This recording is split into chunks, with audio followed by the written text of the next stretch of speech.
ఈ పెట్టెలో ఏమున్నాయి శ్రీ? షిరిడీకి వెళ్ళొచ్చిన పెట్టెలో ఏముంటాయి? రుద్రాక్షమాలలు, విభూతి గడ్డలు, పటిక బెల్లం, కాశీ చెంబు ఉంటాయి. అది సరే గాని నా లెడ్జర్ మీద సంతకం పెట్టలేదు. రేపు పెడతాను.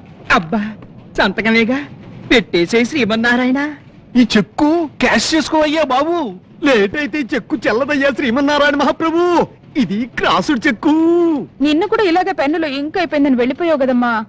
అలా చేస్తే లెడ్జర్ ముందుకెళ్ళేది ఎలాగమ్మా? ఈ మాట మరీ ఇంత ముందుకొచ్చి చెప్పాలమ్మా? కాస్త దూరంగా ఉండు. ఏ దగ్గరకొస్తే ఎవరం ఏమన్నా రాలిపోతుందా?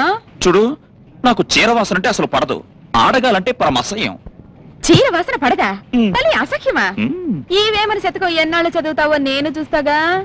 పోనీ ఆ సంతకం నేను పెట్టనా?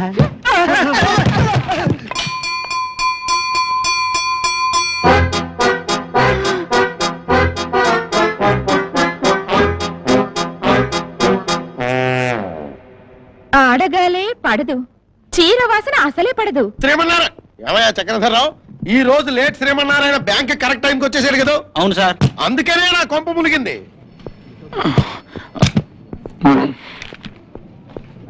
ఏమయ్యా లేట్ శ్రీమన్నారాయణ? నమస్కారం సార్. నిజం చెప్పు సార్. ఈ రోజు నువ్వు బ్యాంక్ కరెక్ట్ టైంకి వచ్చేసావు కదా? మీరు ఎలా కనిపెట్టారు సార్?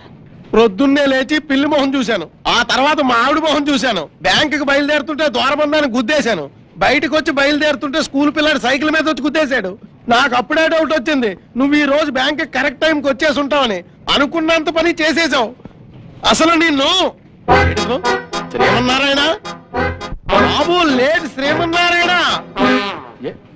ఏమైపోయాడు?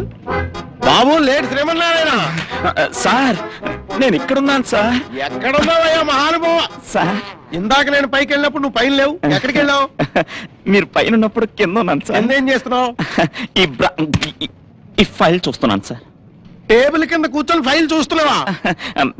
నేను ఇవాళ త్వరగా వచ్చేసాను కదా సార్, మీకు మొహం చూపించలేక అందుకే బల్ల కింద కూర్చున్నాను సార్. నీ మొహం కాదయ్యా, ఈ రోజు నుంచి మీ అందరికీ నా మొహం చూపించకుండా అయిపోయిందయ్యా. ఏమైంది సార్ ఇంత అందమైన మొహానికి? నువ్వు ఆఫీస్కి కరెక్ట్ టైంకి వచ్చిన శుభ సందర్భంలో నాకు నల్లమల అడవులకి ట్రాన్స్ఫర్ అయిపోయిందయ్యా. ట్రాన్స్ఫర్?